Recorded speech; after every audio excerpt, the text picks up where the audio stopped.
तो गाइस मैं हूं अंकित और आप दिख रहे हैं रेसलिंग फैंस नेटवर्क। शुरू करते हैं गाइस हम लोग अपनी बातों को सबसे पहले ब्रॉक लेसनर से। तो ब्रॉक लेसनर को लेके मैंने ऑलरेडी बातें करी है, जहां पर कि मैंने आपको बताया कि लेसनर के रिटायर होने के चांसेस कितने हैं, क्या वो इन एलिगेशंस के बाद कभी भी डब्ल्यूडब्ल्यूई के अंदर अपीयर नहीं होंगे। सपोज अगर वो गिल्टी साबित हो जाते हैं, अगर वो आरोपी साबित हो जाते हैं, तो क्या वो कभी अपीयर होंगे या फिर नहीं होंगे। तो मैंने इसका आंसर आपको बताया था कि मेरे अकॉर्डिंग कुछ साल शायद ना हो, लेकिन एंड ऑफ द डे कभी ना कभी तो वो आएंगे ही आएंगे, एक आखिरी मैच के लिए आएंगे ही, चाहे कितने एलिगेशन लगा लो, कितना भी कुछ भी साबित हो जाए, लेसनर एक आखिरी बार तो पक्का आएंगे। इस तरीके से वो इतने एलिगेशंस के साथ, इतने कोर्ट के चक्कर लगाने के साथ वो रिटायर नहीं होने वाले हैं। ये बात मैंने आपको बताई थी। ये सेम बात डेव मेल्ट्जर भी कहते हैं, आप लोग देख सकते होगे। It appears that Brock Lesnar is not going to be around for a while, some people think ever. When it comes to talent I hate to say forever because most of the time it's not the case, specially if somebody can draw they seem to find a way back. कहना है यहाँ पे मेल्ट्जर का कि देख के लग रहा है कि लेसनर डब्ल्यूडब्ल्यूई के आसपास भटकेंगे नहीं कुछ टाइम तक। कुछ लोगों को लगता है कि वो कभी भी नहीं आएंगे। अगर मैं बात करूँ लेसनर जैसे टैलेंट की या फिर किसी भी टैलेंट की, तो मैं ये कभी भी नहीं कह सकता किसी के भी बारे में कि वो कभी भी नहीं आएगा। ये कहना इम्पॉसिबल है।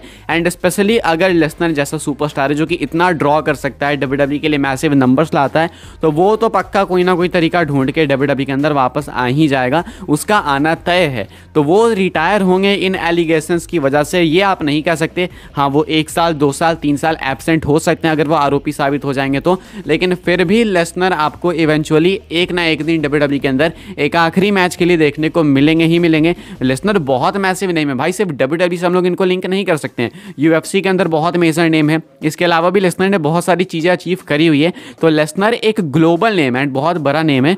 तो वो इतनी आसानी से इन सारी चीज़ों के अंदर फंस जाएंगे वो कहना काफ़ी मुश्किल है, बिकॉज पावर भी बहुत है भाई। एंड आपको मालूम है कि जब आपके पास पावर है तो आपको फंसाना बहुत मुश्किल होता है। फंसा तो देंगे लोग, लेकिन आप निकल भी उतनी ईजिली ही जाओगे। खैर देखते हैं, जो है वक्त बताएगा। लेकिन अभी के हिसाब से वो गिल्टी साबित भी हो जाते हैं तो eventually end of the day वो कभी ना कभी डब्ल्यूडब्ल्यूई के अंदर वापस आएंगे। ये बात मेल्ट्जर ने भी कह दी है। आगे बढ़ते हैं गाइस, बात करते हैं अगली स्टोरी के बारे में, जो कि एक मेजर अपडेट है। एंड ये है कोडी रोड्स सेथ रॉलिंस वाली सिचुएशन को लेकर। एंड ये एक ऐसी अपडेट है जो कि सब कुछ तय कर देगी। तो ये स्पॉइलर है, तो अगर आप चाहते हो स्पॉइल होना तो इस अपडेट को सुनना, नहीं चाहते तो आप इस अपडेट को स्किप कर सकते हो। अगर आप सुन रहे हो यहाँ पे तो प्लीज़ एक छोटी सी रिक्वेस्ट है, अगर आप चैनल पर पहली बार हो या फिर बार बार आते हो सब्सक्राइब नहीं करते हो, तो गाइस फ्री ऑफ कॉस्ट नीचे सब्सक्राइब बटन दिख रहा होगा, उस पर क्लिक करें, सब्सक्राइब करें चैनल को। एंड आपको सारी अपडेट्स यहाँ पे डब्ल्यूडब्ल्यूई की सबसे पहले मिलती है। अगर आप रेगुलरली देखते हो वीडियोस तो आपको मालूम ही होगा, तो कर दो यार। अगर नए आए हो तो आपको पता चल जाएगा, सिर्फ सब्सक्राइब कर लो। बात करते हैं हम लोग इस स्पॉइलर के बारे में। अगेन वार्निंग, अगर आप नहीं चाहते स्पॉइल होना तो आप स्किप कर सकते हो। यहाँ पे मैं आपका मजाक खराब कर दूंगा, ठीक है। अभी क्या अपडेट है, आज हमने देखा मंडे नाइट रॉ के एपिसोड के अंदर कि जो सेथ रॉलिंस है वो आते हैं, कोडी रोड्स को कन्विंस करने की कोशिश करते हैं कि तुम मुझे फेस करो रेसलमेनिया के अंदर। ये देखने में भी काफी वियर्ड है कि रॉयल रंबल विनर जो कि यूजुअली चैलेंज करता है सुपरस्टार को, चैंपियन को, उसे चैंपियन खुद चैलेंज कर रहा है कि तुम मुझे फेस करो। तो ये कोडी रोड्स के साथ हो रहा है। एंड कोडी रोड्स काफ़ी कन्विंस्ड भी दिखे सेथ रॉलिंस के प्रोमो के साथ। बाय द वे मैंने ये प्रोमो को लेके पूरी वीडियो डाली सुबह वाली वीडियो के अंदर, तो आपको सारी बातें वहाँ पे मालूम चल जाएगी। रॉलिंस ने क्या कहा, कोडी का रिस्पॉन्स क्या था। कोडी सिंपल एक रिस्पॉन्स देते हैं, एंड में कहते हैं कि मैं सोच के बताऊंगा। अब कोडी रोड्स सोच के क्या बताने वाले हैं, क्या वो एक्सेप्ट कर लेंगे रॉलिंस का चैलेंज रेसलमेनिया 40 के लिए, या फिर वो टिके रहेंगे रोमन को फेस करने के लिए। इसको लेके अपडेट है मेरे पास, वो मैं आपको बता देता हूँ, या आप पढ़ सकते होगे। While speaking on Wrestling Observer Radio, Dave Meltzer talked about Seth Rollins' possible opponent for WrestleMania 40.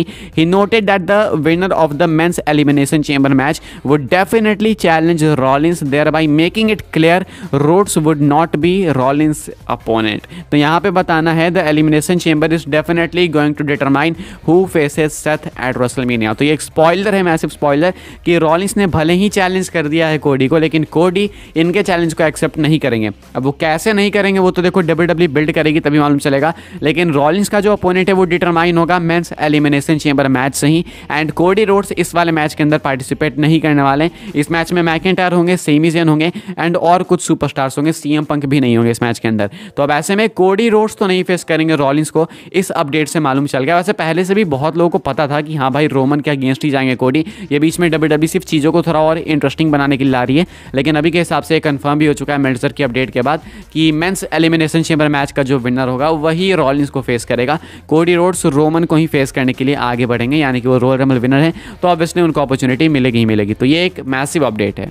आगे बढ़ते हैं, बात करते हैं अगली स्टोरी के बारे में जो कि है नाओमी को लेके। तो नाओमी को लेके मैंने चर्चा नहीं करी अभी तक चैनल के ऊपर, हालांकि वो रोयल रंबल के अंदर आ चुकी हैं, लेकिन फिर भी हमने बातें नहीं करी बिकॉज उनसे हटके बहुत बड़ी चीज़ें हो गई भाई रिसेंटली में। मैं तो कुछ वीडियोस बनाना चाहता हूँ अभी Q&A वाली, फिर रोमन कोडी के ऊपर पर्टिकुलर, लेकिन बना नहीं पा रहा हूँ क्योंकि इतनी मेजर अपडेट्स आ जा रही है, वो मैं स्किप नहीं कर सकता। अब नाओमी को लेकर क्या अपडेट है?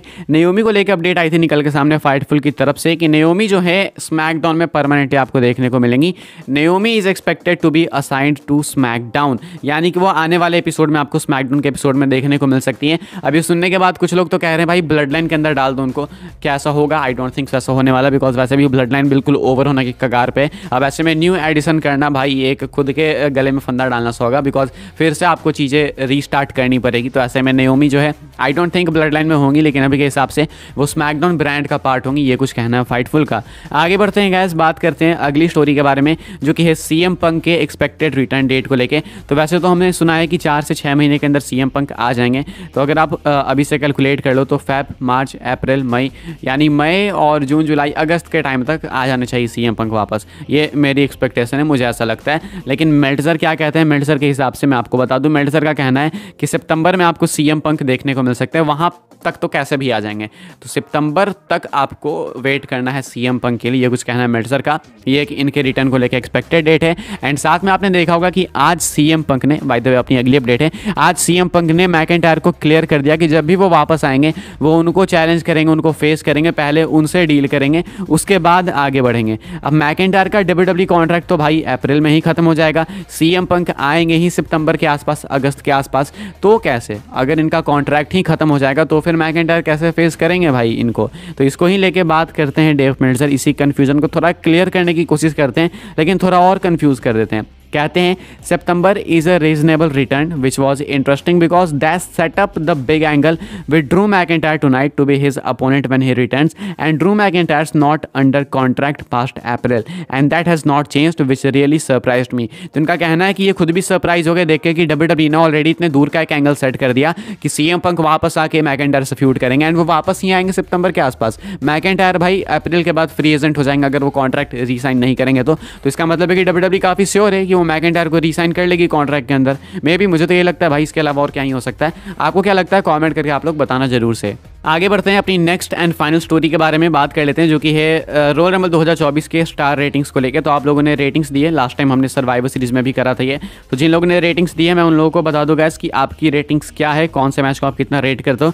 काफ़ी सिमिलर रेटिंग्स है 3-4 मैचेस के लिए। 4 तो मैचेस ही थे, 3 तो सिमिलर ही है। एंड ये 3 मैचेस हैं guys, Kevin Owens versus Logan Paul women's elimination chamber match, and Roman Reigns versus Randy Orton versus LA Knight versus AJ Styles. इन तीनों मैच को आप सबने 4 स्टार ही रेट करा है, मेजॉरिटी ने यही चूज करा है। तो मेजॉरिटी को लगता है कि ये वाला मैच 4 स्टार टाइप था। एंड अगर मेंस एलिमिनेशन चेंबर की बात करें, सॉरी रोयल रंबल की बात करें, मेंस एलिमिनेशन चेंबर नहीं, my bad, men's Royal Rumble की बात करें तो इस वाले मैच को आप लोगों ने 5 स्टार वोट करा है। यानी कि बहुत सारे लोग इससे डिसअपॉइंटेड थे, लेकिन इसके बावजूद भी इस मैच को 5 स्टार की रेटिंग मिली है। तो मेजॉरिटी इसको पिक करती है, यानी कि एक 5 स्टार मैच था ये। अब मेरी अगर रेटिंग्स में आपको अपने हिसाब से बता दूं मैंने क्या क्या वोट करा था, तो मैंने वोट करा था विमेंस एलिमिनेशन चेंबर मैच के लिए 4 स्टार ही करा था मैंने इसके लिए, अगर मैं गलत नहीं हूँ तो। रोमन रेंस वाले मैच के लिए मैं 3 स्टार पे गया था बिकॉज मैच थोड़ा सा छोटा था, थोड़ा सा लंबा चाहिए था मुझे। केविन ओवंस वाले मैच के लिए मैंने 4 स्टार ही करा था। एंड मेंस वाले रंबल मैच के लिए भी मैंने 4 स्टार ही करा था। तो ये थी मेरी रेटिंग्स एंड आपकी रेटिंग्स मैंने आपको पहले ही बता दी। तो ये कुछ है गाइस। एंड अगले पेपर व्यू में फिर से हम लोग करेंगे, यानी एलिमिनेशन चेंबर में। तो उसके लिए व्हाट्सएप चैनल ज्वाइन कर लेना, वहाँ पर ही सिफाई करेगा फॉर्म वगैरह इसका वोट करने का। अभी तो मैंने कम्युनिटी टैब पे डाल दिया था इस बार, लेकिन अगली बार से सिर्फ और सिर्फ व्हाट्सएप पे ही आएगा। इस वीडियो के लिए गाइस ये कुछ अपडेट्स, आई होप आपको इन्फॉर्मेशन मिली हो। तो वीडियो को लाइक करें, शेयर करें, सब्सक्राइब करें चैनल को आने वाले टाइम में। और वैसे ही WWE न्यूज़ रूम अपडेट्स पाने के लिए फॉलो कर इंस्टाग्राम एंड ट्विटर पर, लिंक आपको मिल जाएगा डिस्क्रिप्शन में। ज्वाइन कर सकते हैं व्हाट्सएप चैनल को, उसके लिंक डिस्क्रिप्शन में। मिलता है अब नेक्स्ट ऑफर काफी इंटरेस्टिंग वीडियो में।